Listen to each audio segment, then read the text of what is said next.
Mi invitada a este episodio es Griselda Moreno, quien nos va a compartir sus instrucciones para escalar la montaña de la vida. Hola, soy María José Ramírez y quiero invitarte a esta serie de conversaciones íntimas con mujeres extraordinarias que nos comparten su historia de empoderamiento, liderazgo y vida en propósito.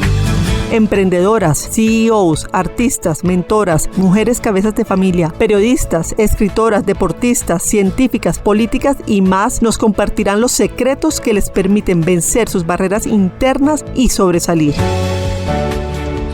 Acompáñame a descubrir sus instrucciones para florecer.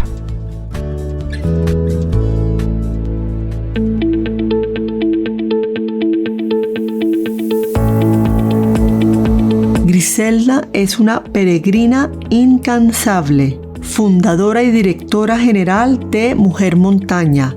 Su espíritu de aventura la ha llevado a grandes travesías, expediciones a las altas cumbres y emprendimientos intrépidos alrededor del mundo, dejando sus huellas en más de 70 países. Líder de múltiples expediciones, innovando formatos con una mirada defensora del pensamiento sostenible, la cultura de montaña y la poética del paisaje. Ha publicado en revistas y diarios tanto en América como en Europa, expuesto fotografías y brindado conferencias en diferentes espacios e instituciones. Ha sido jurado en festivales internacionales de cine de montaña y eventos fotográficos. Fundadora y directora de Mujer Montaña, un proyecto de impacto latinoamericano que acerca a las mujeres a la montaña, con la misión de que se apasionen por la montaña. Recorre hoy la senda del compromiso por un mundo mejor.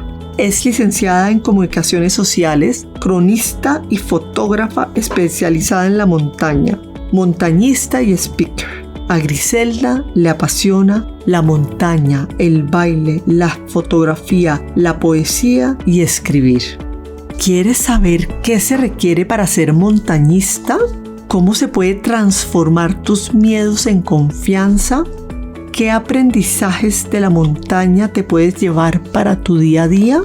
¿Por qué dice Griselda que la cumbre es una circunstancia?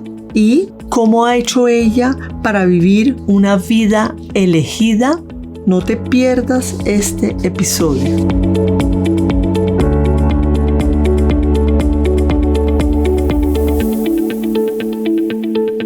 Griselda, bienvenida a Instrucciones para Florecer. Muchas gracias, Majo, por esta invitación y por esta conversación que vamos a tener a la distancia. Yo quiero darle gracias a Vicky Riaño, que es una de las invitadas a mi podcast, que fue quien nos contactó. Vicky es una mujer montaña, así como Gri. Entonces estoy fascinada pues con esta posibilidad de grabar este episodio. Así que muchas gracias a ti y muchas gracias a Vicky. Sí, así es. Somos como un puente generacional en el mundo de la montaña. Ella responde a las mujeres montañistas de la década de los 80 y yo respondo a esta generación. Bueno, Gri, cuéntanos un poco de tu niñez y qué la marcó. Bueno, tuve una niñez realmente muy buena, muy feliz. Tengo una familia hermosa. Mi niñez también estuvo marcada por una gran abuela que tuve, que también vivía en el campo.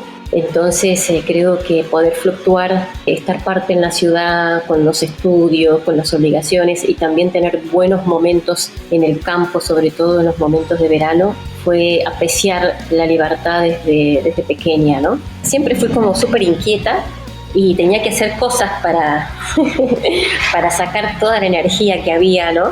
Y desde niña fui una gran... No sé si en ese momento podía dar cuenta de lo que significa amar algo, pero me interesaba mucho los deportes, pero al mismo tiempo también me interesaba la parte artística, ¿no? Así que desde los 5 años estuve en 2 actividades a las cuales me involucré con mucho compromiso, que fueron la natación en lo deportivo y la danza clásica en lo artístico. Así que mi vida fue empujada por esos 2 movimientos que eran bastante polares, ¿no? Porque la natación implicaba tener un cuerpo, cierta flexibilidad, y la danza tener otro. No obstante, había como una puja entre talento y pasiones que me iban llevando, ¿no? Y me fueron llevando a lo largo de mucho tiempo, ¿no? A lo largo de toda después mi preadolescencia, mi adolescencia y parte de incluso de mi primera juventud, ¿no? Y con 4 hermanos, tengo 3 hermanos varones, 2 más grandes que yo y uno más chico y una hermana mujer, una familia numerosa, una madre maravillosa que nos dejó hacer siempre lo que quisimos, un padre muy dispuesto también a abrirnos el campo de las posibilidades económicas, estudiar lo que quisiéramos. Tuve una infancia muy buena. Creo que lo que vivimos de niño repercute honda y profundamente en lo que después somos de adultos.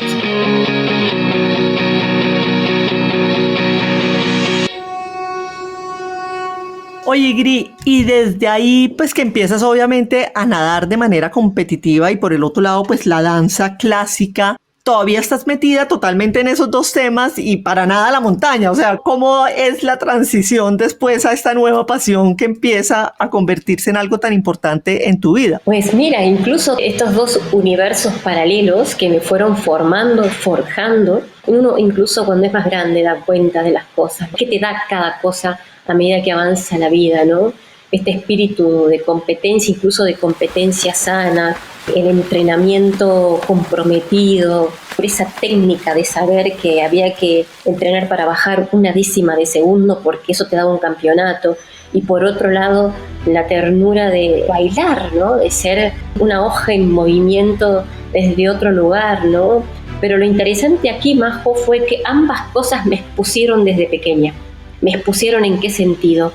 Me expusieron ante un público, me expusieron ante un resultado. Estaba expuesta. En la natación, desde los 5 años, estaba expuesta a estar parada en un cubo con un árbitro diciéndote es hora de largar y saber que había que lograr los 25, 50, 100 metros libres desde muy pequeña, ¿no? Dar lo mejor de ti en esos instantes y que todo el mundo estaba mirándote y que la tenías que poner todo sobre la parrilla. Todo, y desde pequeñita, todo, ¿no? Saber que había que tener un resultado, ¿no? Y la danza igual, había que salir al escenario, ¿no? El telón se abría y uno se abría a un mundo que te miraba, ¿no? Que te miraba desde los distintos aspectos. Entonces eran como cosas como extrañas que se vivieron desde muy pequeña. Y eso me ayudó mucho para después. Uno entiende lo que ha vivido antes, después, todo lo que le sirvió, pero lo sabe cuando ya uno es más adulta, ¿no? Yo después quise estudiar una carrera universitaria, quise contar historias. Dentro de las cosas que más me gustaba hacer también en preadolescente, adolescente, a leer. Me metí en el mundo de los libros de viaje, en el mundo de los libros de la aventura, ¿no? La exploración. Vivía con los atlas, con los mapas, soy un amante de los mapas, me gusta mucho el mundo de la cartografía. Sabía que quería viajar, quería emprender un mundo de viaje, quería un mundo de aventura conmigo, pero por supuesto en algún momento el mundo de la natación competitiva y el mundo del ballet tenían que terminar, porque había que empezar a formar a una Gri más adulta, ¿no? Y fue cuando empiezo con la universidad, y después de que comienzo con la universidad me gano una beca.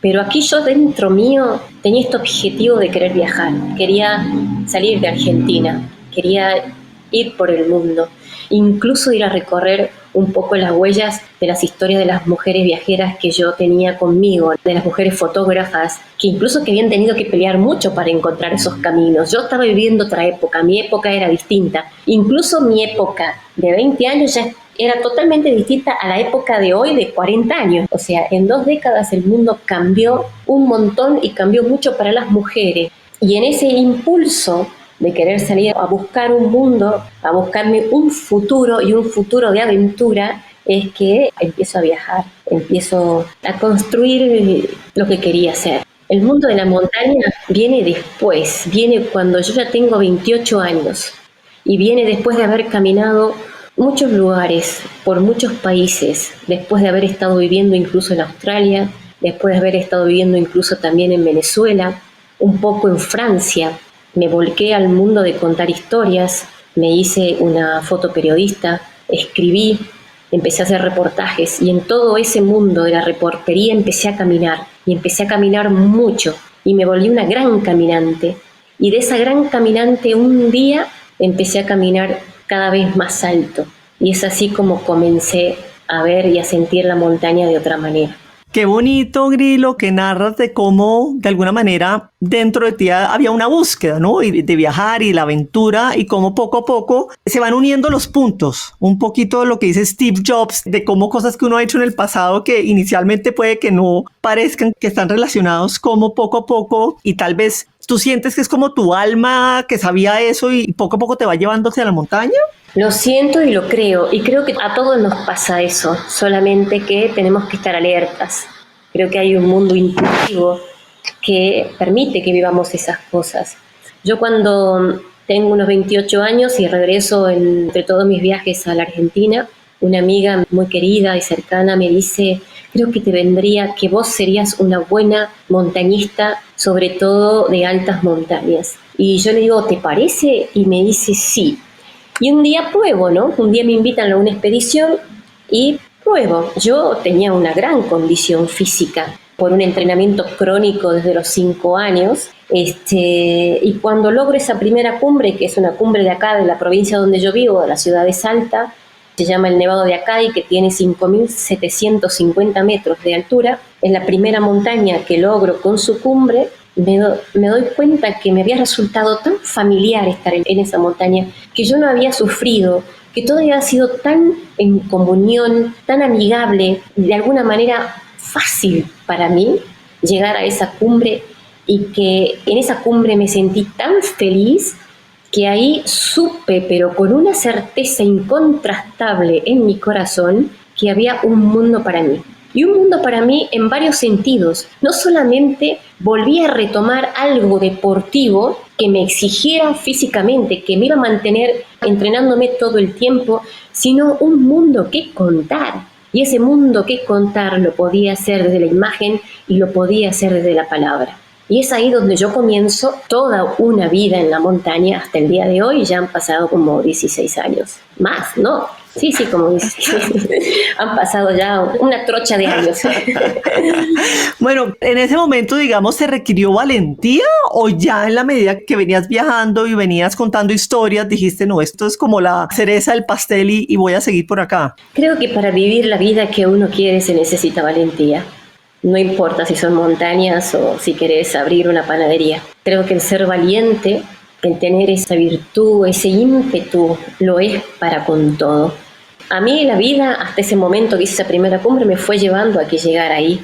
Recién hablabas precisamente de que finalmente parece que todo lo que hacemos puede estar aislado, pero no. Siempre va a haber algo, quizás en algunas vidas más notorias que en otros, que vayan uniendo todas esas piezas, ¿no? Como un rompecabezas que te va formando, armando, generando una pintura, ¿no? Y en este caso, para también terminar la idea, la natación me había generado a mí tener unos grandes pulmones, eran unas branquias de pez. Saber que podía respirar en profundidad, porque muchos años había entrenado mis pulmones en otro elemento, que era el agua, pero igual me habían fortalecido, ¿no?, la capacidad pulmonar. Y por otro lado tenía conmigo la coordinación, el equilibrio y la sutileza de la danza. Y yo subía montañas así, subía montañas con la profunda inspiración de saber y de confiar en mis pulmones. Hasta el día de hoy lo hago. Y saber que cuando caminaba una montaña de alguna manera me sentía bailar. Y pensaba, y esto es, bueno, un poco más adelante lo vamos a ampliar, en todos los mundos paralelos que uno vive cuando de repente hace algo, ¿no? Yo me siento como que tengo una vida de muchos mundos paralelos, cuando incluso vivo una única vida, ¿no? Óyeme, Gri, bueno, ¿y qué se requiere para ser montañista? O sea, ya de alguna manera estás mencionando los pulmones para poder subir a las alturas, por el otro lado la sutileza de la danza, pero cuéntanos un poco más qué se requiere para ser montañista. Bueno, eso me funcionó a mí porque esa fue mi vida antes de llegar a la montaña, pero creo que primero te tiene que gustar el mundo de las montañas, te tiene que gustar la aventura. A veces el mundo de la montaña es bello, pero no es muy cómodo, se viven cosas difíciles, tanto a niveles físicos como mentales y emocionales. O sea, te tiene que gustar este mundo de la improvisación, de la exploración. Tienes que tener una capacidad para pensar en que hay peligros y hay riesgos asumidos cuando uno sale a la montaña. y también tener la capacidad de aprender, de capacitarte, de formarte para poder mitigar esos riesgos, ¿no? Esos planes que de repente se tienen y por X motivos se rompieron y hay que improvisarlo todo. Además de estar físicamente activos todo el tiempo, entrenando, nadando, corriendo, pedaleando, fuerza, gimnasio, todo eso va a depender de la dificultad de los objetivos. Pero creo que principalmente te tiene que gustar que la montaña te saca absolutamente de aquello, de la zona de confort, de la ciudad y de las cosas cómodas, y te pone en otro lugar. Te pone en un lugar en donde afirmo, vas a encontrarte a vos mismo. Eso último que acabas de decir, Gry, me hace el hilo conductor para la siguiente pregunta, y es, de alguna manera, inicialmente en tu respuesta pues hablaste como lo incómodo, lo difícil, los peligros, pero me imagino que hay una recompensa muy grande de hacer el esfuerzo de entrenarte y de finalmente subir a la montaña. Háblanos un poquito de todas esas recompensas que has encontrado en tu vida a lo largo de todos estos años que has sido escaladora. Son muchas. Creo que actualmente el color de mi vida y de mis pensamientos responden a mi tiempo en las montañas. Creo que incluso en las montañas uno recupera cosas que el ruido absurdo de la ciudad te va quitando lentamente, ¿no? Y que tiene que ver con la pausa, el no tenerle miedo al silencio, por ejemplo, ¿no? El saber que el miedo es parte de lo que hacemos y que el miedo no sea un enemigo, ¿no? Creo que la montaña también te va dando esas perspectivas diferentes en donde, por más que se traten de objetivos difíciles, en donde el cuerpo se macacha, se cansa, en donde el frío sientes como cuchillos en la piel y en el cuerpo cuando realmente las montañas son muy frías, te hacen entender y valorar toda una vida, incluso todo lo que uno tiene, ¿no? Y todo lo que uno puede dejar mientras va a hacer la montaña, ¿no? Después uno siempre regresa ese resguardo, pero finalmente también es medio adictivo cuando uno hace lo que ama, ¿no? Uno siempre quiere estar volviendo, cada vez más tiempo. Creo que una de las cosas más interesantes que tiene el montañismo es darte cuenta que la cumbre es una circunstancia, que la cumbre es el resultado y el desenlace de otro camino, y que es el camino en donde uno inicia el ascenso a una montaña, ¿no? Toda la vida o todo lo que te sucede en la montaña no es en la cumbre en sí cuando uno llora de una emoción, ¿no? Sino es en todo ese camino que uno recorrió. Ahí está la vida, ahí está todo lo que ocurre. Si en ese camino, si en ese ascenso no sucedieron cosas, entonces tenemos una montaña vacía, una experiencia vacía. Tienen que pasarte cosas con tus compañeros, con vos, tienen que suceder cosas en ese camino, en esas jornadas, en esos días en donde hay de todo, ¿no? Es ahí en donde uno creo que vive con intensidad el ascenso a una montaña y puede decir que ha tenido una cumbre exitosa, incluso aunque no haya llegado a una cumbre. De alguna manera lo que me estás narrando es aprender a disfrutar el camino, porque yo siento que muchas veces en la vida estamos obsesionados con el resultado, ¿no? Me voy a graduar, me voy a casar, voy a tener un hijo, voy a comprar este carro, o sea, y es solamente, creemos que la felicidad está en el momento en que logremos, pero acá lo que tú estás diciendo es, el camino es todo el trayecto, toda la travesía, y así no lleguemos a la cumbre, de todas formas, es disfrutar todo el proceso. Ya lo dijera un gran escritor americano, Joan Kerouac, en su libro On the Road, precisamente en el camino está la vida, en todo, y esto es aplicable a todo.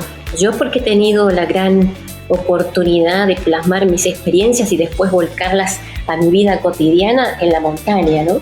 Pero el camino de un punto A a un punto B, y si ese punto B es la cima, está precisamente en ese recorrido del A al B. La cima, como anteriormente te dije, es una circunstancia, es un resultado de todo lo anterior. Y si todo lo anterior yo no fui capaz de disfrutar, de vivir, de sentirlo en la piel, de hacerme mío, verdaderamente mío ese camino, entonces no tengo nada.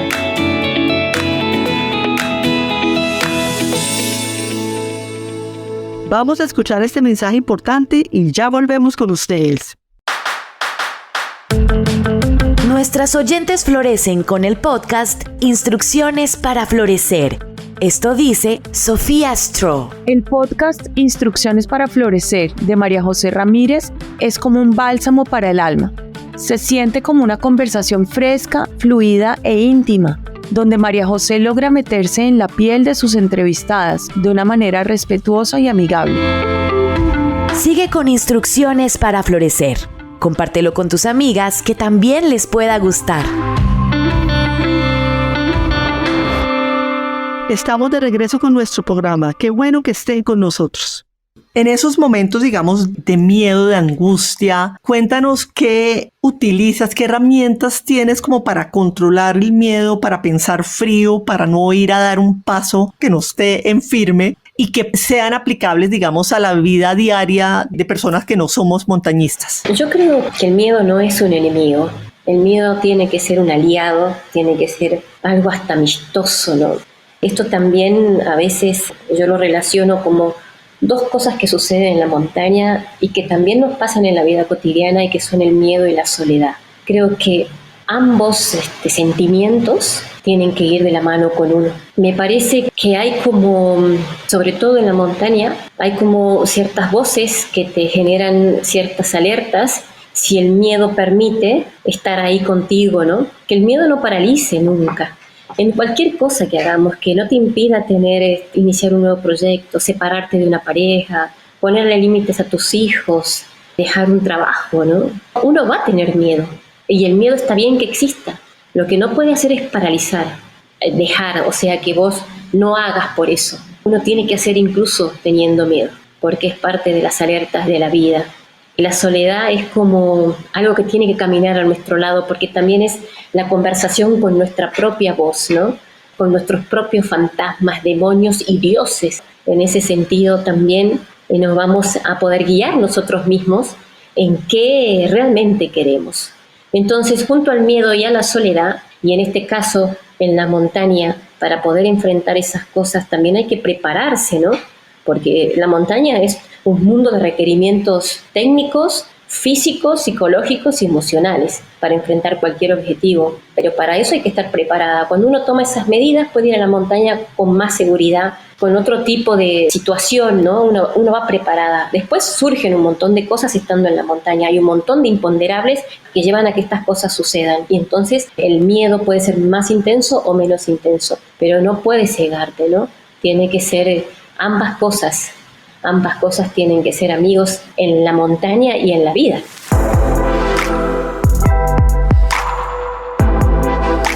Gri, yo no sé si a ti te pasa, por lo menos yo tengo como varias voces dentro de mí, ¿no? Está la voz de la miedosa, está la voz de la atrevida, la que se lanza, está la voz de la tímida. Tú en esos momentos de silencio y de miedo empiezas a tener como una conversación ahí como de una junta directiva que están hablando distintas cosas. ¿Eso cómo funciona? ¿O tú eres capaz de dominar todas esas voces y decir, bueno, vamos a hacer esto con cabeza fría?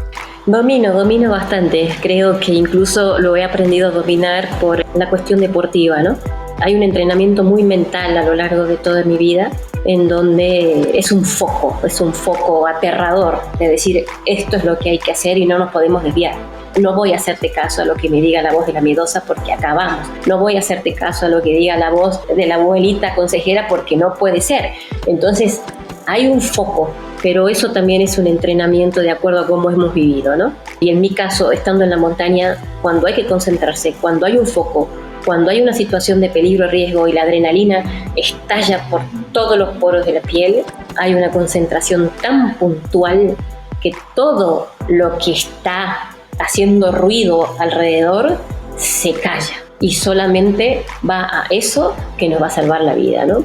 Pero eso también es parte de un entrenamiento. Gri, tú dices que la montaña es el mejor escenario para transformar los miedos en confianza. Cuéntanos un poco más. Precisamente por todo esto que estamos hablando también, ¿no? Creo que todos los seres humanos que aman distintas cosas pueden elegir diferentes escenarios para poder que esos miedos que tenemos pasen por un túnel, por un canal, pasen por algo para después transformarse en otra cosa. Los miedos no pueden ser siempre miedos.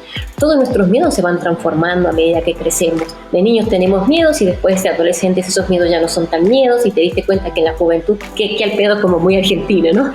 He tenido miedo de algo tan tonto, ¿no? Entonces los miedos se van transformando. Pero cuando somos adultos, los miedos están más enquistados, ¿no? Porque hay miedos que ya tienen que ver con con otras cosas, no tanto más los miedos infantiles o de adolescencia, a que no me quieran y eso, sino que son otro tipo de miedos. Quizás son miedos a cambiar la vida, a no saber si la vida que tenemos realmente nos hace felices, porque muchas veces hay gente que vive su vida y no es capaz de replantearse si realmente la vida que vive le hace feliz. Simplemente se ha acostumbrado tanto a eso que ya ni siquiera distinguimos en que si somos felices o no, porque nunca hemos probado quizás otra cosa que nos haga saltar un poco más el corazón. Entonces, lo que sucede en la montaña es un escenario fantástico y además incluso rápido para ponerte en una situación en la que nunca has estado y poder enfrentarte a vos mismas y a todos tus límites, incluso límites que vos pensás que tenías y que finalmente parece que no tenés. ¿Qué sucede aquí? Y esto te lo voy a ejemplificar, así como una imagen gráfica. Hagamos de cuenta que Majo nunca fue a la montaña, ¿sí? Pero sin embargo algo sucede con su vida que quiere más, quiere algo más, ¿no? No sabe qué, pero quiere algo más. Entonces, de repente llega Gris y conoce este proyecto, ¿no? Todo lo que hacemos en el mundo de la montaña y las cosas que se llevan adelante. Y yo te invito a que camines conmigo, incluso cosas fáciles, porque el montañismo fuerte o difícil depende del nivel de cada persona. Alguien que nunca haya hecho montaña, caminar 10 kilómetros puede llegar a ser el mundo, puede llegar a ser incluso su propio Everest haber caminado 10 kilómetros, ¿no? Entonces, cuando esta persona, y sobre todo cuando las mujeres, porque acá sí hay que hacer un énfasis con las mujeres y el mundo de la montaña, se ven en otras circunstancias, abren una ventana que jamás abrieron, llegan a un umbral que jamás pensaron que podían llegar y de repente ven un paisaje jamás visto por sus ojos, ya no quieren volver atrás. Algo sucedió ahí que las transformó, les quitó un miedo, les arrebató un miedo, transformó un miedo y les dio confianza. Entonces, esa transformación en la montaña sucede a veces muy rápidamente, a veces solamente con una salida a la naturaleza. ¡Qué bonito! Quiero ir a la montaña contigo. Bueno, yo te cuento que hace poco hice el Camino de Santiago de Compostela. El día que más caminamos 29 kilómetros y para mí fue un gran reto. Estuvimos 10 días, caminamos 220 kilómetros y efectivamente es sobreponerse a los límites, ¿no? Y a todas esas creencias limitantes, digamos, esos diálogos internos que uno tiene, no vas a ser capaz, no puedes, pero es ponerse a prueba ahí y es absolutamente liberador, espectacular. Así mismo. Y además también es vaciador de cosas, ¿no? De cosas que finalmente cargamos pesos innecesarios. Muchos pesos innecesarios. Y a veces cuando uno sale de ese lugar en donde vive cotidianamente y se va a hacer otras cosas, en este caso estamos hablando del mundo de la montaña, pero pueden ser otras cosas. El mundo de la música puede ser tan liberador como subir una montaña. El mundo de la pintura, el mundo del arte, ¿no? Son un montón de cosas. En este caso porque, bueno, estamos escarbando en el universo de la montaña y sus múltiples posibilidades.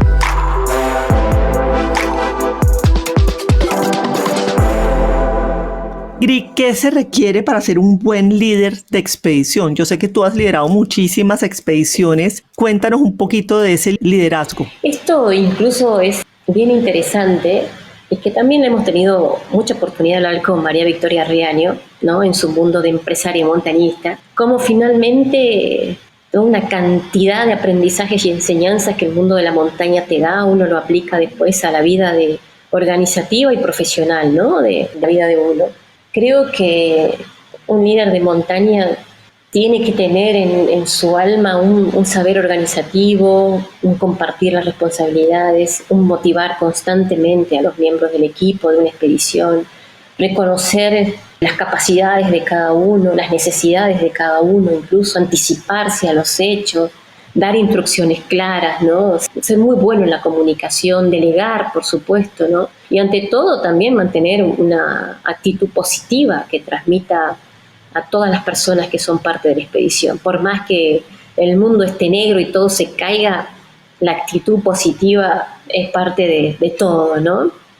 Y por supuesto compartir los éxitos, ¿no?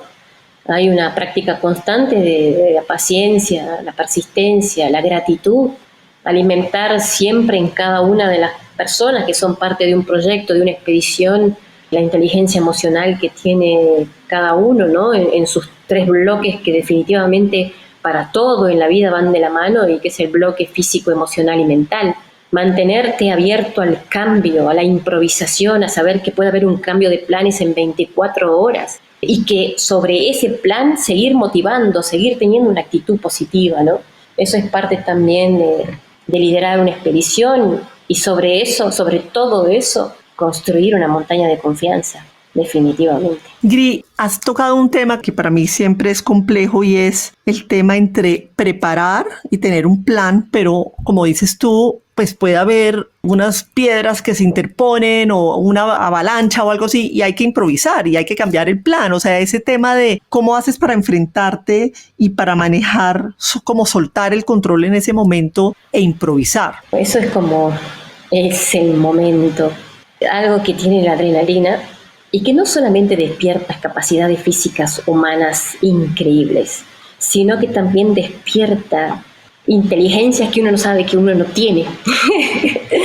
Es como que hay que estar en ese momento para saber que las alertas ante una situación en que hay que cambiarlo todo porque el plan ideal, el plan A no va, y el plan B tampoco, y el plan C tampoco, porque cuando uno va a una montaña siempre tiene un plan A, un plan B y un C, pero cuando no resulta ninguno de los 3 planes y hay que inventarse uno en ese momento, ese es donde la cosa se pone salada. Y es ahí en donde hay cosas inexplicables, ¿no? Y van a tener que ver con un background completamente. Y obviamente también con tu equipo, con las capacidades y las inteligencias y los dones que tiene tu equipo. Y también como líder, incluso si uno se encuentra devastado emocionalmente porque nada de lo que se planeó no funcionó, saber a quién le va a murmurar en el oído para decirle puedes hacerte cargo, porque liderar por liderar, incluso sin saber para dónde vas a ir, tampoco sirve, ¿no?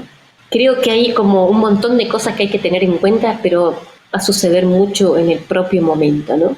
Y vamos a tener que confiar plenamente incluso en capacidades que no sabemos que tenemos. Eso último me parece increíble, es decir, me voy a lanzar, lo voy a lograr y ni siquiera sabes si tienes esa capacidad, y con todo y eso es mucha confianza en ti mismo, ¿o no? O sea, obviamente viene un tema de que te has preparado, te has entrenado, o sea, no estás improvisando, pero de alguna manera ahí si hay un momento de lanzarse al vacío. Creo que parte de todo un proyecto, sea montaña o cualquier proyecto, uno se prepara, ¿no? Planifica, sabe qué objetivo va a intentar, sabe que está a la altura física, mental, emocional, psicológica para poder hacerlo. Pero en el camino pueden suceder todo este tipo de cosas que hablamos, ¿no? Pueden haber muchos imponderables, algo que no pudimos pensar, algo que no estuvo dentro de nuestro raciocinio, y que por más que hayamos tomado las medidas y hayamos visto todas las posibilidades y aristas, hay algo quizás que no lo pensamos. Y en ese algo que no lo pensamos, como no está dentro de ninguna de nuestras posibilidades, es un porcentaje que tenemos que tener con nosotros cuando salimos a hacer algo, que eso puede estallar. Y si eso estalla, yo no sé si tengo las capacidades para resolverlo, porque no sé de qué se va a tratar, pero tengo que confiar en que llegado el momento voy a ser capaz. No sé cómo, pero voy a ser capaz. Ahí va a estar la confianza. No en lanzarme al vacío sin saber a dónde voy y qué voy a hacer, sino en confiar en que si hay algo que no vi, que no pude pensar, sucede, voy a confiar en que alguna solución voy a tener. Y eso son como confianzas extraordinarias. Confianza extraordinaria, me parece muy bien. Gri, en el Instagram de Mujer Montaña hay una frase hablando sobre la sabana que me pareció hermosísima, que dices: esas montañas son más que el tiempo que ha caído sobre ellas. Allí se detiene el mundo, se canta en silencio, se mira hacia adentro. Ya hemos hablado un poco del silencio, pero cuéntanos un poco más esa posibilidad de mirarte hacia adentro. ¿Qué te ha traído a tu vida? Para mí la montaña es un gran espejo. Arriba no hay máscaras, eres quien eres, y creo que la posibilidad de poder aplicarlo a la vida urbana es maravillosa. La montaña es un ambiente que te desnuda, que te saca las mejores cosas que el ser humano tiene, pero también las peores cosas. depende de los objetivos que tengas en montaña, te saca la piel, ¿no? Te muestra tal cual. Y mientras más arriba vas, más tal cual. Y al ser eso tan espejante, es en donde uno realmente, a lo largo de los días que está en la montaña, en el encontrarse con sus compañeros, uno puede mirarse definitivamente, ¿no?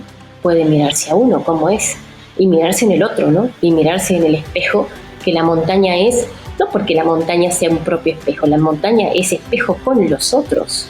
Y es ahí en donde, bueno, esta frase cuando escribo acerca de la expedición al Monte Roraima, a la Gran Sabana, es porque, bueno, la montaña mismo es un dios, es un ser vivo para los pemones, que es la comunidad originaria que vive en sus faldas, ¿no? Y por eso son más que montañas, las montañas más antiguas del planeta. Por eso pongo que son más que el tiempo que ha caído sobre ellas, porque ahí se ha detenido el mundo, ¿no? Ahí los dioses han cantado y cantan en silencio, y no hay otra forma de mirarnos que si es mirarnos hacia adentro. Qué bonito. Tú me contaste que obviamente no solamente es llegar a la cima, sino todo el camino, pero ¿qué se siente efectivamente cuando llevas preparando una excursión? Tú has además logrado completar el top 10 de las montañas más altas de América, por encima de 6.500 metros de altura. Cuéntanos algo de lo que pasa por tu mente en el momento que efectivamente logras coronar. Creo que lo que me pasa es sentirme cierta, dar cuenta de las certezas de un camino, de una vida elegida, de las certezas de haberme preparado para ello, de las certezas de una capacitación, de una formación. Creo que cada una de las cumbres me ha dado ese fabuloso sentimiento de sentirme acertada con la vida que voy eligiendo. Porque no solamente son cumbres físicas geográficas, son otras cumbres. Vamos a las cumbres internas y vamos a las cumbres de los logros más importantes, ¿no? Que tienen que ver con las cumbres del corazón. Y es ahí en donde las certezas tienen un mayor contraste, ¿no? Me pasa eso cuando llego a una cumbre. Me hace feliz sentirme cierta. Absolutamente poético tus palabras, de verdad que me llegan al corazón y bueno, me tienen acá muy, muy inspirada. Gry, para las jóvenes que están definiendo entre tal vez estudiar una carrera más tradicional y decir no, voy a seguir mi corazón, mi pasión, quiero ser aventurera, ¿qué les dices? Pues esto segundo, ¿no? Sin dudarlo, yo no lo hice. Sin dudarlo, ¿no? Esto es seguir lo que dicta el corazón. Bueno, había algo que en algún momento a mí me llegó mucho, que dijo alguna vez el Dalai Lama, quien tuve una gran oportunidad de conocer, de abrazar, de tocar y de sentir que hay ciertos hombres elegidos, ciertos seres humanos elegidos. Él en algún momento escribió sobre el ritmo del corazón todo, fuera de él nada. Y yo he seguido, pero con fervor, esas líneas, y creo que es lo más feliz que podemos hacer y de lo que nunca vamos a arrepentirnos, ¿no? Una vida sin arrepentimiento es haber seguido el pulso del corazón, lo que dictaba el corazón. Hay muchas vidas mentales, muchas vidas racionales en lo conveniente y lo no conveniente, pero creo que lo más conveniente, al menos lo ha sido para mi vida, ha sido elegir el rumbo de la brújula que me dictaba el compás del corazón, ¿no? Y eso es lo que voy a animar y a sugerir a hacer siempre. Vamos a escuchar este mensaje importante y ya volvemos con ustedes. Esto dice Marta Lucía Restrepo, de Por qué le gusta Instrucciones para Florecer. Ameno, directo, inspirador. María José logra desnudar la vida, retos, creaciones y aportes de cientos de mujeres que hacen evidente día a día su potencialidad. Soy Marta Lucía Restrepo. Sigue con Instrucciones para Florecer. Compártelo con tus amigas que también les pueda gustar. Estamos de regreso con nuestro programa. Qué bueno que estén con nosotros. Gry, ¿qué es para ti florecer como mujer? Hacer lo que amamos a costa de todo. Dedicarnos a eso. La vida es muy corta. no hay florecimiento si no hacemos lo que amamos. Porque si no hacemos lo que amamos, nunca vamos a poder dar lo mejor de nosotros. ¿Y cuál dirías tú que son tus instrucciones? No, eso es como está muy difícil, ¿no? Porque las instrucciones es esa. Mi única instrucción sería esa. Hagan lo que aman. Dentro de ese camino, creo que es la única instrucción posible, al menos para mí, que me permite ser una flor única y no una del mismo jardín, ¿no? Uno se da cuenta cuando alguien hace lo que ama. Se nota en los ojos, se nota en todo, en cómo habla, es pasional para escuchar a la persona que ama lo que hace. No importa a qué se dedique, ¿no? Puede dedicarse a cualquier cosa, pero es sublime encontrarse en la vida con personas que aman lo que hacen. ¿Cuál dirías tú que es tu superpoder? Ay, ¿tenemos superpoderes? Para una mujer montañista como tú, seguro que tienes varios. No sé si hay superpoderes. No, creo que a mí lo que me ha pasado es que el haber podido hacer las cosas desde niña, en todo lo que yo he elegido hacer, me ha generado como unos micropoderes, pero de confianza, ¿no? Y todos los proyectos que he desarrollado a partir de ese entonces ha tenido que ver con eso, ¿no? Con saber que uno podía vivir una vida elegida, porque mi vida es elegida. Soy una privilegiada al haber elegido cada paso de mi vida. Esa cosa que tengo adentro del corazón y que ya nadie me la va a arrebatar, porque es irrebatable, ¿no? Son estos pequeños dones que hay que compartirlos. A los dones, aquellos que pensamos que tenemos, hay que compartirlos. Y se comparten generando proyectos para poder compartirlos.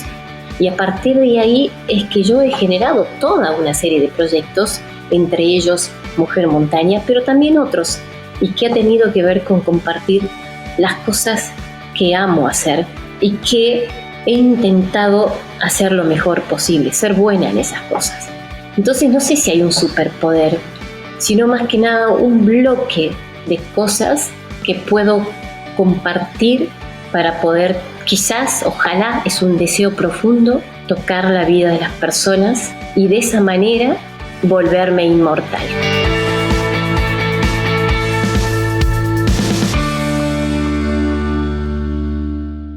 Cuéntanos un poquito de tu proyecto Mujer Montaña. Bueno, Mujer Montaña surge de todo este amor que le tengo a las montañas y además no solamente eso, ¿no? Surge también a partir de el haberme dado cuenta desde esa primera cumbre que fue un llamado, que fue el llamado de las montañas en donde uno escucha una voz, que fue la voz de la montaña la que me dijo, vení, acá hay un mundo para ti, ¿no? Fueron unos años después de esa primera cumbre en donde yo me dediqué a hacer mucha montaña individual, a realmente superar muchas cumbres, a tener proyectos deportivos de montaña, hasta que llegó un punto en donde digo, ¿qué hago con todo esto que yo tengo adentro? Con toda esta cosa que la montaña me ha dado, me ha despertado, ¿dónde lo pongo? ¿Dónde lo meto? ¿Me lo quedo yo? ¿Lo escribo? Puede ser una opción, pero ¿qué más además de escribirlo, fotografiarlo, de contarlo en pequeños reportajes o artículos que son publicados? ¿Qué más se puede hacer, no? Y entonces fue cuando digo, esto hay que compartirlo. Y esto que yo tengo acá, que algo se me ha inyectado, que me hace ser mejor persona, pero que me hace tener esta posibilidad de sentirme fuerte, viva, fortalecida, hay que transmitírselo a las demás mujeres. Por eso nace Mujer Montaña. Es el comienzo de una senda llamada construir comunidad. Y la pregunta que me hizo fue esto, si la montaña aportaba tanto a mi vida, enseñaba tantas lecciones fundamentales, me empoderaba el corazón, de alguna manera también me desnudaba la humildad, ¿cómo podía compartir esto con más personas, sobre todo con más mujeres? Entonces nació este proyecto que honra, ¿no?, a la naturaleza en todas sus dimensiones y propone este divino universo, porque lo único que me sabe decir es que es divino, universo de las montañas como un recurso vital para transformar esto que decíamos anteriormente, los miedos en confianza. Por supuesto con una fuerte inclinación hacia las mujeres, porque es el género que he elegido para poder entregar parte de mi vida y de mis dones, y tienen que ser de distintas generaciones, ¿no? Invitamos a vivir experiencias de montaña de manera responsable, por supuesto, en distintos países de América Latina, porque este es un proyecto de impacto latinoamericano, en donde se ofrecen todas estas herramientas cognitivas y prácticas para poder practicar el montañismo de manera autónoma, consciente y responsable y poder tomar decisiones. Lo que me interesa es que la mujer también tenga cada vez más criterio en la montaña. Pero creo que como mujer montaña tengo un deseo medular, es un deseo profundo de este sueño que hemos llamado Mujer Montaña, que ya tiene 10 años y que actualmente ha formado una familia inmensa latinoamericana. Y que es un proyecto que por suerte ya le pertenece al viento, porque cuando un proyecto deja de pertenecerte es saber que le va a pertenecer a mucha gente, ¿no? Cuando ya no tiene nombre y apellido, sino que tiene el nombre y apellido de muchas personas, ¿no? Creo que el deseo medular del que te hablo es despertar la montaña interior, que florezca, hablamos de florecer, ¿no? Que florezca la poesía anidada que tiene cada mujer y vuele una propia canción, ¿no? En ese volar de la propia canción es descubrir la melodía que cada una tenemos y es en donde realmente también vamos a florecer. Gri, ya casi para finalizar, cuéntanos algunos de los aprendizajes que te has podido traer de la montaña a tu vida cotidiana. Creo que de las montañas he aprendido cuán ancha se observa la vida cuando descendemos de las altas cumbres, donde incluso parecemos desaparecer. Creo que ellas me han enseñado el valor de la existencia, pero al mismo tiempo me han atrapado para arriesgarla. Me han enseñado o he aprendido que no son solo moles de roca, nieve y hielo, sino que también hay una historia, ¿no? La historia de nuestra raza palpita en ella, sobre todo en la cordillera de los Andes. Y que por supuesto reviven, ¿no? en cada gesta del ser humano y todas las huellas fraternas que se dejan en sus faldas, ¿no? A mí las montañas me han enseñado a amar la vida, mucho más de lo que yo creía. Gri, ¿hay algo que no te haya preguntado que te gustaría compartir? Bueno, hiciste varias preguntas, pero quiero traer a Facundo Cabral, que fue un gran músico y pensador argentino. El sol que estalla en la ventana, la manzana que brilla en el árbol, el amor redondo que es esa naranja. Si todo es nuevo, ¿por qué no serlo vos también? Él decía que animaba a vivir poéticamente. Yo creo en la poesía muchísimo, leo poesía todo el tiempo y además, como anteriormente te comentaba, tengo una vida paralela cuando voy subiendo las montañas, porque traigo a escritores, a poetas, pensadores, a bailarinas en mi caminar. A veces voy pensando en Isadora Duncan y en esa rebelión maravillosa que hizo al instaurar la danza moderna, ¿no? La danza contemporánea y sacarla de la rigidez del ballet. Y pienso en ella y pienso en su vida, que ha sido realmente ejemplar. Y pienso en Facundo y en saber que hay que vivir poéticamente la vida y tener una vida y hacer una vida como una obra de arte, ¿no? Y saber también, quizás, como decía también otra pensadora y escritora francesa, Marguerite Duras, que todo escribe a nuestro alrededor y que finalmente cada vida es un libro a escribir y que es importante. ¿Qué viene a futuro para Griselda Moreno? Creo que escribir, darle más tiempo a escribir, a darle más tiempo a algunos ensayos de fotografía. Quiero hacer algunos viajes que he dejado para una etapa más madura. Todavía estoy viviendo mis 40, pero quizás para mis 50 venga otro ciclo, ¿no? Y otros momentos. Pero sí estoy queriendo dedicarle más tiempo a volcar todo lo que me habita, ¿no? Que es muchísimo. Me siento una mujer de 150 años. Mi abuela me decía eso, que tenía 3 edades, que tenía la edad biológica que tenía, la edad que aparentaba, que ella siempre pensaba que yo tenía como 10 años menos, y la edad que la vida me había dado, y que era una edad que yo me siento cargada ya, ¿no? De muchos años adentro mío. Gri, si alguien, una mujer que nos esté oyendo dice yo quiero hacer una excursión con Mujer Montaña, ¿cómo lo pueden hacer? Que nos sigan en las redes. Ahí estamos realmente publicando la mayoría de todas las cosas que hacemos, ¿no? Los cursos, los talleres, las salidas, las expediciones, los encuentros. Ahí publicamos todo. Que nos sigan en Mujer Montaña. Tenemos Instagram, tenemos Facebook. Voy a ver si este año, antes de que termino de lanzar la página web. Pero si no, estamos ahí como mujer montaña, sin la ñ, sino con la N, la I latina y la mujer montaña. ¿Y cómo se pueden contactar contigo?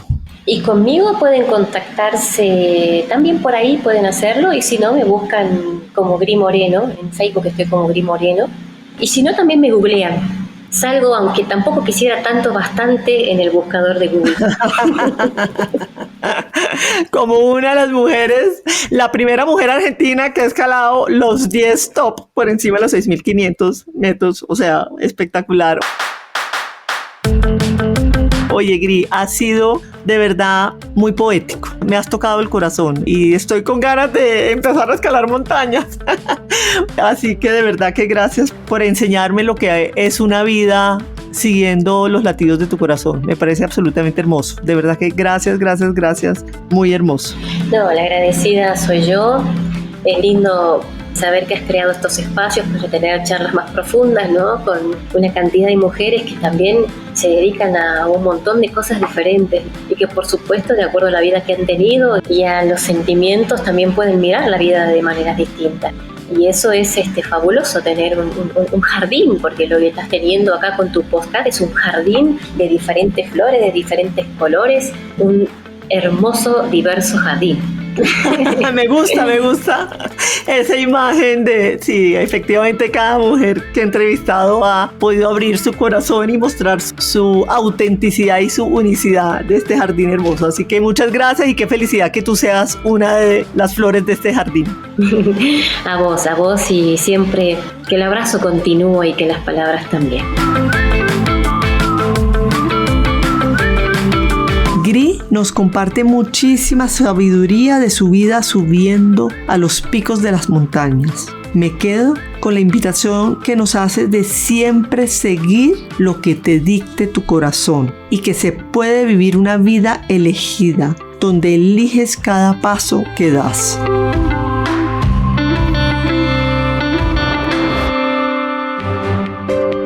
Hasta este momento, instrucciones para florecer. Los espero muy pronto con más conversaciones con mujeres extraordinarias que nos comparten su historia de empoderamiento, liderazgo y vida en propósito.